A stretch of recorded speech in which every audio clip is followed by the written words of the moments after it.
Middle east में Israel Hamas की युद्ध की वजह से हालात पहले ही खराब थे। इसके बाद ईरान के भीषण मिसाइल हमलों से मिडिल ईस्ट जंग के मैदान में बदल गया। इजरायल के दमिश्क में ईरानी दूतावास पर हमले के बाद ईरान ने पलटवार किया और फिर इजरायल ने एक और हमला कर दिया। इजरायल ने ईरान को कमजोर करने के लिए परमाणु संयंत्रों को निशाना बनाकर इस्फहान शहर में न्यूक्लियर प्लांट को निशाना बनाने के लिए मिसाइलें दागी। और अब ये जंग यही नहीं रुकी है। दूसरी तरफ ईरान अंदर ही अंदर कुछ ऐसा कर रहा है जिसका अंदाजा खुद इजरायल को भी नहीं है। जी हाँ, इस खबर ने इजरायली पीएम नेतन्याहू की चिंता को बढ़ा दिया है। दरअसल इस्लामिक रेवोल्यूशनरी गार्ड कॉर्प्स के top commander brigadier general Amir Ali Hajizadeh ने चौंकाने वाला खुलासा किया है। एक टीवी चैनल को दिए गए अपने एक इंटरव्यू में उन्होंने बताया, पिछले महीने इजरायल के खिलाफ जवाबी हमलों में ईरान ने अपने पूरे सैन्य बल का केवल एक अंश ही इस्तेमाल किया था।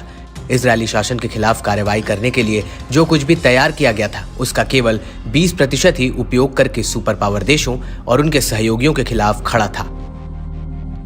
IRGC के कमांडर ने इजरायल की मदद करने आगे आए सुपर पावर देश अमेरिका के बारे में भी जिक्र किया। उन्होंने इस बात पर जोर दिया, इजरायल ने ईरान के हमलों का मुकाबला करने के लिए अपने सभी सैन्य बल जुटाए और अमेरिका ने भी इजरायल के समर्थन में अपने विमान, क्रूजर और एयरक्राफ्ट कैरियर तैनात किए। उन्होंने कहा कि इजरायल ने अपनी सारी ताकत का इस्तेमाल अभी नहीं किया है। इजरायल और उसके सहयोगियों ने ईरान का मुकाबला करने के लिए अपनी सारी ताकत एक कर दी। अमेरिका, जिसने पहले दावा किया था कि उसका दखल करने का कोई इरादा नहीं था, वो इजरायली शासन की मदद करने आ गया। लेकिन IRGC के top commander brigadier general Aamir Ali का दावा सच है तो इजरायल की मुश्किलें बढ़ सकती हैं, क्योंकि इजरायली सेना ने जिस तरह इराक के भीतर घुसकर प्रतिरोधी समूह के अंडरग्राउंड सैन्य ठिकानों पर एक बड़ा ड्रोन हमला किया, उससे अब इराक के भी इजरायल पर हमले का खतरा बढ़ गया है।